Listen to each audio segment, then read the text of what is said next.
नमस्कार, जय हिंद, जय भारत। मैं अभिषेक और आप देख रहे हैं हमारा यूट्यूब चैनल रुद्रायस एकेडमी। दोस्तों, एक बार फिर से आप सभी का हमारे इस यूट्यूब चैनल पर हार्दिक स्वागत है। दोस्तों, जैसा कि आप सभी जानते हैं दोस्तों, ये जो आपका यूट्यूब परिवार है रुद्रायस एकेडमी का एकमात्र ऐसा यूट्यूब चैनल दोस्तों जो कि आपके यूजीसी नेट आर्कियोलॉजी से दोस्तों प्रिपरेशन की सभी क्लासेस जो है दोस्तों इस यूट्यूब चैनल पर आपको प्राप्त होती हैं। दोस्तों, हम सभी का पूरा प्रयास होता है दोस्तों कि आर्कियोलॉजी यूजीसी नेट के लिए जो भी आपकी जो गाइडलाइंस हैं, जो भी आपके जो सिलेबस है, उनको कवर किया जाए, उनके हिसाब से वीडियोस बनाए जाए और ऑथेंटिक जानकारी दिया जाए। और उसी क्लासेस के क्रम में दोस्तों हम लोगों ने बहुत सारे लेक्चर सीरीज को कवर किया है। और दोस्तों, हम लोगों ने मृद भांडों की चर्चा का जो पॉटरीज होती हैं, जो इम्पोर्टेंट टॉपिक है दोस्तों आपके एग्जाम का, उसको शुरू कर दिया है दोस्तों। और इसी क्रम में दोस्तों हम लोगों ने वीआरडब्ल्यू को पढ़ा, ओसीपी को पढ़ा, हम लोग पीजीडब्ल्यू को लास्ट वीडियो में पढ़ा दोस्तों। तो आज के इस वीडियो में दोस्तों हम लोग शुरुआत करेंगे दोस्तों एनबीपीडब्ल्यू से। दोस्तों, हम लोगों की बात कहाँ से शुरू होगी दोस्तों? आज की इस क्लास में हम लोग डिस्कस करने वाले हैं एनबीपीडब्ल्यू दोस्तों, जिसको दोस्तों हम लोग बोलते हैं नॉर्दर्न ब्लैक पॉलिश्ड वेयर, या तो नॉर्दर्न ब्लैक पॉलिश्ड वेयर बोलते हैं दोस्तों। और इसको यदि हम हिंदी में बात करें दोस्तों तो इसको उत्तरी काले पालिशदार मृदभांड या फिर पालिशदार के स्थान पे परिमार्जित मृदभांड भी मिलेगा, तो कंफ्यूज नहीं होंगे। अब देखिए दोस्तों, हमने अभी तक में जो भी आपको प्राप्त जो मृदभांड है उनकी चर्चा जो भी की आपसे दोस्तों, तो उसमें हमने बीआरडब्ल्यू, ओसीपी, पीजीडब्ल्यू के हमारे बारे में जानकारी दी थी। तो दोस्तों, इन सभी मृद भांडों में यदि हम सबसे उत्कृष्ट मृद भांड की बात करें तो उनमें आएगा दोस्तों आपका ये एनबीपीडब्ल्यू। जैसे दोस्तों आपके घरों में कई सारे बर्तन होते होंगे और कुछ ऐसे स्पेशल बर्तन होते होंगे जो कि आप अपने अतिथियों के लिए या फिर किसी स्पेशल जब पर्सन आते हैं, घर में गेस्ट आते हैं, तब आप लेके जाते हैं। तो ठीक उसी प्रकार का है कि ये इस प्रकार के बर्तन थे जो कि हाई क्लास सोसाइटी के द्वारा यूज किए जाते थे, क्योंकि इनकी जो बनावट थी, इनकी जो क्वालिटी थी, इनके जो बनाने का तरीका था, ये बहुत अलग था। ये यूनिक प्रकार के माने जाते हैं दोस्तों ये जो मृदभांड है, और इन्हीं की चर्चा हम आज के इस वीडियो में करेंगे। इसके पहले दोस्तों हम आज की चर्चा को जारी रखें, आप सभी से दोस्तों निवेदन है कि आप हमारे इस चैनल पर नए हो और चैनल सब्सक्राइब नहीं किया है मेरे दोस्त, तो चैनल को सब्सक्राइब करने के साथ ही बेल आइकन को प्रेस कर लें, जिससे कि दोस्तों आपके पास वीडियोस की लेटेस्ट नोटिफिकेशन सबसे पहले आप तक पहुंचे। दोस्तों, ये जो एनबीपीडब्ल्यू दोस्तों जो हम आपको बता रहे हैं, इस एनबीपीडब्ल्यू को दोस्तों कई सारे लोगों ने अलग अलग नामों से परिभाषित किया है। तो दोस्तों, एनबीपीडब्ल्यू को ध्यान रही जो पॉइंट है आपको एकदम रट जाना है कि जॉन मॉर्सल जो महोदय दोस्तों, इन्होंने एनबीपीडब्ल्यू को सबसे पहले काले कांचित पात्र, जिसको दोस्तों हम लोग बोलते हैं ब्लैक ग्लेज्ड वेयर, जी दोस्तों, ब्लैक ग्लेज्ड वेयर बीजीडब्ल्यू नाम दिया था दोस्तों। ध्यान रहे, तो आपसे एग्जाम में प्रश्न कैसे पूछेगा कि किस व्यक्ति के द्वारा काले काचित पात्र अर्थात ब्लैक ग्लेज्ड वेयर नाम दिया गया था एनबीपीडब्ल्यू को दोस्तों, तो वो दिया था दोस्तों जॉन मॉर्सल महोदय ने। वहीं पर दोस्तों जो मार्टिमर व्हीलर है दोस्तों और कृष्णदेव दोस्तों, ये दोनों पुरातत्वविद दोस्तों, इन्होंने इनका नामकरण एनबीपीडब्ल्यू किया था। अब देखिए इंपॉर्टेंट चीज है कि पहले नामकरण जो था एनबीपीडब्ल्यू का नहीं था, पहले उसे मार्शल ने ब्लैक ग्लेज्ड अर्थात काले काचित मृदभांड के रूप में दिया था। बाद में जाकर दोस्तों ये जो मार्टिमर व्हीलर या फिर कृष्णदेव जो कि पुरातत्वविद है दोस्तों, इन्होंने इसका नामकरण एनबीपीडब्ल्यू के नाम से किया, जिसको हम लोग दोस्तों नॉर्दर्न ब्लैक पॉलिश्ड वेयर के नाम से जानते हैं। अब सबसे इंपॉर्टेंट जो फैक्ट निकल कर आता है कि ये जो एनबीपीडब्ल्यू है, इसकी पहली प्राप्ति कहां से हुई थी, प्रथम प्राप्ति कहां से हुई थी? मैंने जब भी आपको पढ़ाया, चाहे बीआरडब्ल्यू, चाहे ओसीपी, चाहे आपका पीजीडब्ल्यू, मैंने सभी में बोला है कि प्रथम प्राप्ति कहां से होती है, इसकी बहुत इंपॉर्टेंस होता है आपके एग्जाम के लिए। तो इन सभी पॉइंट्स को आप याद रखेंगे, वहां से प्रश्न पूछे जाते हैं। और एक बार पुनः दोस्तों, ये जो एनबीपीडब्ल्यू है यह कहां से मिला दोस्तों? तो एनबीपीडब्ल्यू के सबसे पहले प्रमाण दोस्तों हमको 1913 में दो तक्षशिला का जो भीर टीला है वहां से इसको प्राप्त किया गया था। कहां से? तक्षशिला के भीर टिले से। दोस्तों वहीं पर मैं समय की बात करूं कि किस समय दोस्तों ये एनबीपीडब्ल्यू का जो काल है ये कब दर्शाता है, किस काल को दर्शाता है दोस्तों। तो हम मोटे मोटे तौर पे देखें दोस्तों, तो जो एनबीपीडब्ल्यू के मृद भांडों की प्राप्ति होती है दोस्तों, इसकी जो कालावधि या फिर जो कालक्रम निकल कर आता है दोस्तों, वो छठी शताब्दी से मौर्य काल के बीच में दोस्तों इसकी जो स्थिति है वो मानी गई है। मतलब लगभग लगभग 600 ईसा पूर्व या 700 ईसा पूर्व से दोस्तों 100 ईसा पूर्व के आसपास तक जो है दोस्तों इस मृद भांड का प्रचलन आपको भारतीय क्षेत्रों में देखने को मिलेगा। अब आखिर मैंने बताया जैसा कि आपको ये बहुत ही यूनिक और बहुत ही मतलब कि हाई क्लास वाले जो बर्तन थे दोस्तों, जिसकी कुछ विशेषता रही होगी। तो वो विशेषता क्या है दोस्तों, तो आइए विशेषता के बारे में जानकारी कर लेते हैं कि दोस्तों एनबीपीडब्ल्यू के मृद भांडों को सभी मृद भांडों में सर्वश्रेष्ठ माना गया है। इन मृद भांडों का व्यापार भी होता था और जिसका प्रमुख केंद्र था दोस्तों कौशाम्बी। ये जो फैक्ट है आपको ध्यान रखने हैं। प्रश्न किस प्रकार से पूछा जा सकता है कि एनबीपीडब्ल्यू का व्यापारिक केंद्र कौन सा था, ध्यान है दोस्तों वह था कौशाम्बी। और दोस्तों इस कौशाम्बी पुरा स्थल से हमको इस मृद भांड के बहुत सारे भारी मात्रा में प्रमाण हमको यहाँ से प्राप्त होते हैं, जिसके आधार पर यह अनुमान लगाया जाता है कि यहाँ पर मृद भांडों का जो प्रचलन था वो सर्वाधिक था और संभवतः यही से इनका व्यापार भी किया जाता था। दोस्तों आप सभी ने, जब मैं सिक्के पढ़ा रहा था तो वहां पर आहत सिक्कों के बारे में बात की थी, जिनको हम लोग पंच मार्क क्वाइन भी कहते हैं दोस्तों। तो ये आहत जो सिक्के दोस्तों, इनकी प्राप्ति हमको इन्हीं स्थलों से होते हैं दोस्तों जहां से हमको एनबीपीडब्ल्यू के साक्ष्य प्राप्त होते हैं। जी हाँ दोस्तों, आहत सिक्कों की प्राप्ति हमको एनबीपीडब्ल्यू के स्थलों से होती है, बल्कि दोस्तों ये जो प्राप्ति है यह एनबीपी स्थलों की सबसे मुख्य विशेषता है। और ध्यान है दोस्तों कि ये जो भारतीय उपमहाद्वीप है इसमें मुद्रा के प्रयोग का सबसे प्रारंभिक साक्ष्य हमको इसी एनबीपीडब्ल्यू के स्थलों से ही प्राप्त होता है। तो दोस्तों आप एक चीज कनेक्ट कर पाएंगे यहाँ पे कि वे सभी पुरा स्थल जहां से एनबीपीडब्ल्यू काल के मृद भांड हमको मिलते हैं दोस्तों, वे कहीं न कहीं भारतीय परंपरा में जो मुद्रा के विकास है, जिसमें हम आहत सिक्कों के दोस्तों प्रचलन की बात करते हैं, ये उनसे कनेक्ट करते हैं और यहाँ पर हमको आहत सिक्कों के प्रमाण इन पुरास्थलों से हमको दिखाई देते हैं। और सबसे महत्वपूर्ण चीज, जब हम आपसे पीजीडब्ल्यू की बात कर रहे थे तो हमने आपको बताया था दोस्तों कि पीजीडब्ल्यू दोस्तों वह ऐसा दोस्तों काल है जहां पर लोहे का प्रयोग किया जा रहा है और यह लोहे का प्रयोग द्वितीय नगरीकरण का, सेकेंड अर्बनाइजेशन का नींव रख रहा है। और जैसे ही यह काल समाप्त होता है तो द्वितीय नगरीकरण की शुरुआत होती है और इस द्वितीय नगरीकरण में दोस्तों ये जो एनबीपीडब्ल्यू का दोस्तों जो आपका मृद भांड है इसका प्रचलन इस काल में हमको दिखाई देता है। तो दोस्तों जैसा कि हमने आपको बताया कि 600 ईसा पूर्व से लगभग 100 ईसा पूर्व के आसपास तक दोस्तों जो है ये यहाँ पर हमको इसका प्रचलन दिखाई देता है। तो उस बीच में दोस्तों मुख्यतः यदि हम देखें तो बौद्ध युग जो है दोस्तों, जिसको हम लोग बुद्ध युगीन काल कहते हैं या फिर मौर्यकालीन काल कह लें, यह दोनों काल विशिष्ट रूप में अपने आप में मायने रखते हैं। तो दोस्तों यदि आपसे प्रश्न पूछा जाए कि बुद्ध के काल में या फिर मौर्य के काल में सबसे उत्कृष्ट मृद भांडी परंपरा कौन सी थी दोस्तों, तो ध्यान रहिएगा वह थी आपकी एनबीपीडब्ल्यू।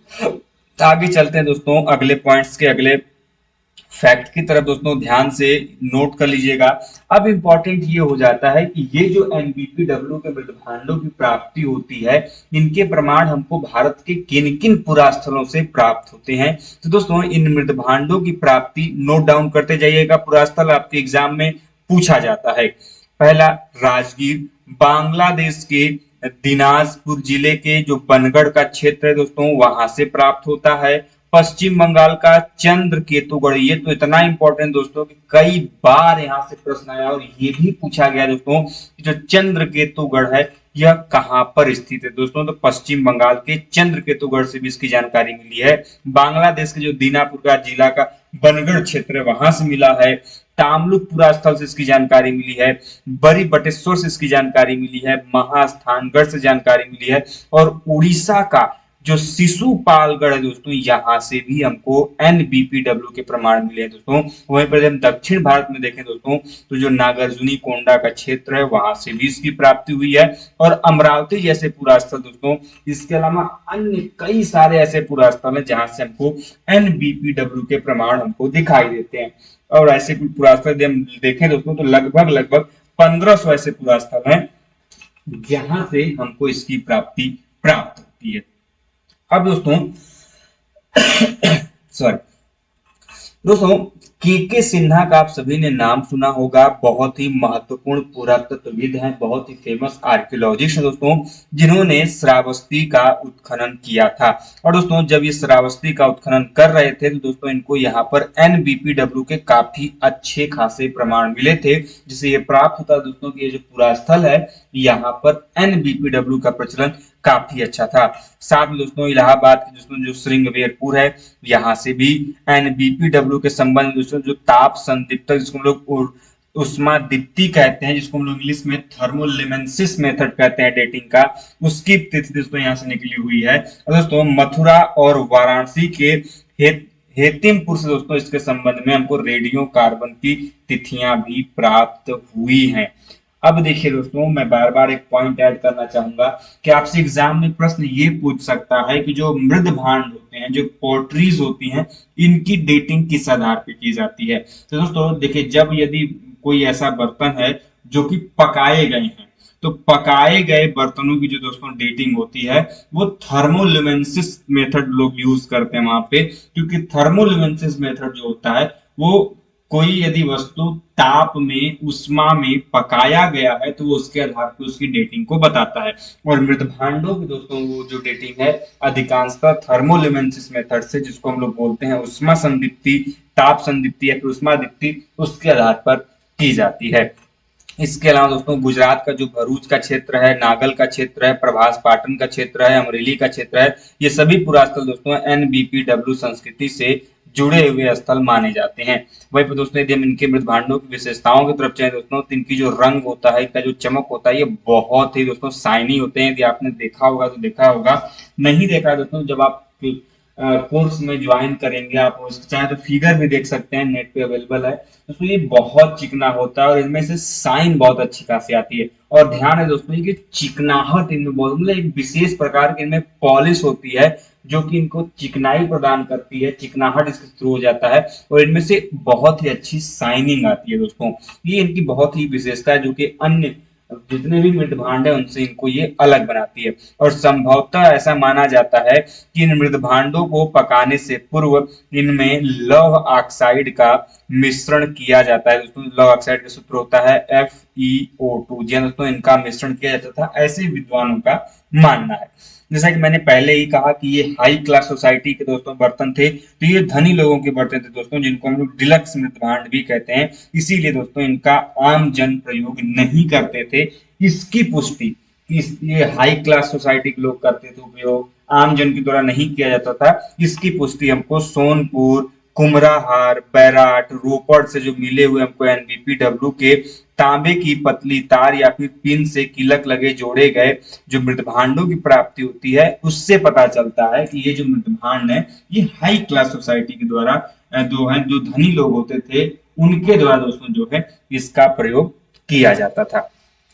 अब दोस्तों अलग अलग विद्वानों ने अलग अलग इनके कथन कहे हैं, कुछ लोगों ने कुछ अपने अपने विचार दिए हैं, जिनमें दोस्तों व्हीलर का आप सभी ने दोस्तों नाम सुना होगा। व्हीलर ने इन मृत भांडों की तुलना भूमध्य सागरीय मृत भांड, जिसको हम दोस्तों टेरा सेलेगाटा कहते हैं, उससे की है, जो कि सही नहीं है। अब आपको एक फैक्ट यहाँ पर ध्यान में रखना है, वो फैक्ट ये है कि आपसे एग्जाम में प्रश्न पूछा जाता है कि व्हीलर ने NBPW के मृद भांडों की तुलना किससे की है। तो ध्यान है दोस्तों, वो तुलना किससे की है, तो आपको नाम याद रखना है, टेरा सेलेगाटस की है दोस्तों, जो कि भूमध्य सागरीय मृद भांडों के रूप में जाने जाते हैं। लेकिन ये जो उन्होंने तुलना की है ये सही नहीं है, क्योंकि दोस्तों व्हीलर ने इन मृद भांडों पर पारसिक प्रभाव दिखाया दोस्तों, और मार्शल ने इनको यूनानी मृद भांडों की अनुकृति मात्र मानते हैं। खैर इसके पीछे क्या रीजन है ये अपने आप में यही लोग जानते होंगे। खैर दोस्तों आगे बढ़ते हैं। दोस्तों एक तो ये अमृत भांड दोस्तों केवल उत्तर भारत से ही नहीं मिलते, क्योंकि इनकी प्राप्ति दोस्तों हमको उत्तर भारत के अलावा गुजरात जैसे क्षेत्र जिसमें प्रभास पाटन का नाम है, उनसे भी इनकी प्राप्ति होती है। हरियाणा का दोस्तों जो राजा कर्ण का किला है वहां से भी इसकी प्राप्ति होती है। दौलतपुर से इसकी प्राप्ति होती है। राजस्थान में बैराट, नूह, जोधपुरा, उत्तर प्रदेश में हस्तिनापुर, अतरंजी, खेड़ा, कौशाम्बी, श्रावस्ती, बिहार में जो वैशाली एवं पटना के क्षेत्र हैं वहां से भी उसकी प्राप्ति हुई है। वहीं पर महाराष्ट्र के नासिक का क्षेत्र, बहाल का क्षेत्र, पश्चिम बंगाल के दोस्तों जो तामलुक का क्षेत्र है और बांग्लादेश के दोस्तों जो पहाड़पुर का क्षेत्र है, इन सभी स्थानों से दोस्तों हमको इनकी प्राप्ति हुई है। साथ में दोस्तों अफगानिस्तान का बैकग्राउंड जो कि आपके एग्जाम में पूछा जाता है कि पूरा स्थल कहाँ पर स्थित है, तो वहां से भी इसकी प्राप्ति हुई है। पाकिस्तान की दोस्तों तक्षशिला, चरसद्दा और उदयग्राम, दोस्तों ये दोनों आपके एग्जाम में पूछे जाते हैं कि यह कहाँ पर स्थित है, तो यहाँ से भी इनकी प्राप्ति होती है दोस्तों। और नेपाल की तराई में स्थित दोस्तों जो तिलौरा कोट है दोस्तों, ये भी पूछा जाता है कि कहाँ पर स्थित है, यहाँ से भी इसकी प्राप्ति होती है। इसके अलावा दोस्तों नैनीताल में स्थित काशीपुर से भी ये मृद भांड प्राप्त किए गए हैं। दोस्तों ये ऐसे मृद भांड है दोस्तों कि यह मृद भांड केवल काले रंग के ही नहीं है, बल्कि हमको कई प्रकार के रंगों में ये मृद भांडों की प्राप्ति हुई है, जिसमें दोस्तों आपके सुनहरे रंग है, गुलाबी रंग है, नीले रंग है, चॉकलेटी रंग है, कई सारे ऐसे कलर हैं दोस्तों जिनमें एनबीपीडब्ल्यू के मृद भांडों की प्राप्ति हमको होती है। यही कारण है दोस्तों कि इस मृद भांडों के नामकरण में दोस्तों जो दो शब्द लगे हैं, उन पुरातत्वविदों ने उनके ऊपर आपत्ति उठाई। हालांकि दोस्तों ये जो मतभेद है बहुत अधिक तर्क संगत नहीं है, क्योंकि डॉक्टर जय नारायण पांडे महोदय के अनुसार एक लंबे समय तक पुराविद इनको दोस्तों एनबीपीडब्ल्यू बुलाते रहे, तो दोस्तों यह शब्द प्रचलन में आ गया और धीरे धीरे दोस्तों ये जो एनबीपीडब्ल्यू है दोस्तों इसका नाम काफी प्रचलित हो गया। अब इसे बदलना थोड़ा सा मुश्किल सा हो गया है। देखिए दोस्तों नाम जो है एनबीपीडब्ल्यू northern black polished where, northern का दोस्तों मतलब उत्तरी, ब्लैक का मतलब काले परिमार्जित मृद भांड। तो ये जो सबसे पहली चीज इनका जब भी नामकरण किया जाता है दोस्तों तो इसके या तो बनावट पे, क्वालिटी पे या फिर पाए जाने वाले स्थान के नाम पे होता है। तो जो पहली बार जब एनबीपीडब्ल्यू के जो मृद भांड पाए गए थे, ये पाए गए थे दोस्तों आपके उत्तरी एरिया में भारत की, इसीलिए इनको उत्तरी कहा गया। और हालांकि काले रंग की पहली प्राप्ति हुई थी इसीलिए इनको काला कहा गया। तो लेकिन अब जैसे जैसे रिसर्च आगे हुआ, चीजें बदलती गई, तो दोस्तों इसीलिए विद्वानों ने इनके नामकरण को लेकर भी चर्चा की और इनको बदलने की पूरी भरपूर प्रयास किया। दोस्तों देखिए ध्यान से समझिएगा दोस्तों, अहिछत्र हो, कौशाम्बी हो, राजगिर दोस्तों इन सभी संस्कृति दोस्तों हमको रक्षा, प्राचीर और परिखा का साक्ष्य मिलता है। और दोस्तों ये जो एनबीपीडब्ल्यू का काल है दोस्तों, इस इन कालों से दोस्तों हमको मृत्तिका वलय कूप, जिसको दोस्तों टेराकोटा रिंगवेल्स बोलते हैं, इनके निर्माण के साक्ष्य दोस्तों हमको रोपण से दिल्ली के पुराने किले से मिले हुए हैं। अब आपको ये जो फैक्ट है एकदम ध्यान में रखना है। क्या ध्यान रखना है भाई, कि जो रोपड़ का क्षेत्र है और दोस्तों जो दिल्ली का पुराना किला वाला क्षेत्र है दोस्तों, यहां से हमको एनबीपीडब्ल्यू काल के प्रमाण प्राप्त हुए हैं। किसके प्रमाण प्राप्त हुए एनबीपीडब्ल्यू काल के, तो मृत्तिका वलय कूप के, मृत्तिका वलय कूप के दोस्तों, जिसको हम लोग बोलते हैं टेराकोटा रिंग वेल्स। दोस्तों इस प्रकार से आपने देखा कि एनबीपीडब्ल्यू से संबंधित जो फैक्ट हैं आपने समझा, जाना और उसको देखने का प्रयास किया। उम्मीद करते हैं दोस्तों ये जो वीडियो है, जो फैक्ट है एनबीपीडब्ल्यू से संबंधित, ये आपको दोस्तों समझ में आए होंगे। कल की क्लास में दोस्तों जब आगे चर्चा करेंगे तो उसमें हम बात करेंगे दोस्तों ऑर्टाइन मृद भांड के ऊपर। दोस्तों फिलहाल के लिए दोस्तों आज के लिए बस इतना ही। वीडियो दोस्तों यदि आपको काम लगी हो, हेल्पफुल लगी हो, तो वीडियो को लाइक करिए, चैनल पर नए हो दोस्तों चैनल को सब्सक्राइब भी जरूर करिएगा। जय हिंद, जय भारत, हर हर महादेव।